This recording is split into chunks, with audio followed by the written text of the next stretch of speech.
Comment dire en chinois? Les buzzwords. Bonjour, bienvenue dans notre cours de chinois hebdomadaire. Les choses dépendent non pas du petit nombre mais de la majorité. Voilà la description primitive de la démocratie dans la Grèce antique. Cette forme de régime politique très ancienne s'est vue accorder plusieurs adjectifs dans de différentes époques et de différents pays.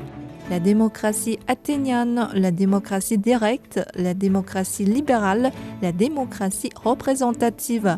Et en Chine d'aujourd'hui, la démocratie est populaire et intégrale. 全过程人民民主.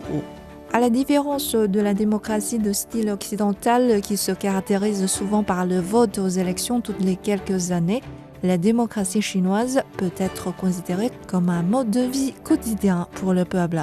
Le gouvernement met en place une série d'arrangements institutionnels garantissant le droit des gens à participer aux élections démocratiques, aux consultations, à la prise de décision, à la surveillance, ce qui constitue une démocratie intégrale. Par exemple, les citoyens peuvent faire entendre leur voix au niveau national à travers des multiples stations de contact communautaires installées par l'Assemblée populaire nationale, qui est l'organe législatif national. Les projets de loi sont envoyés à ces stations afin que les citoyens puissent en discuter et exprimer leurs opinions aux législateurs.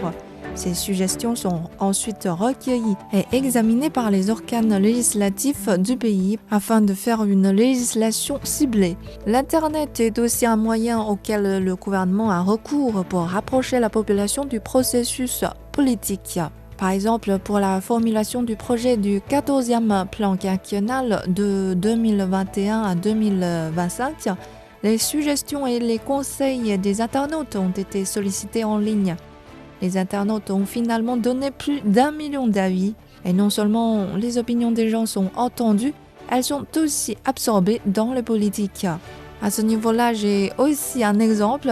Li Tianbo vit dans un village de la région autonome de Mongolie intérieure où 2/3 des 1200 résidents sont des personnes âgées dont les enfants sont allés travailler dans les villes.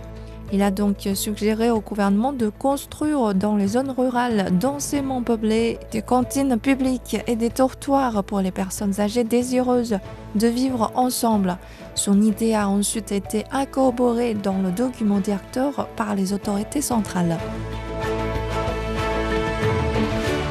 Voilà la démocratie populaire intégrale de la Chine, 全过程人民民主, dont l'objectif est de faire participer les gens aux affaires politiques, de faire entendre leurs besoins et de trouver des solutions aux problèmes auxquels ils sont confrontés. C'est la fin de cette émission, merci de l'avoir suivi, à la prochaine.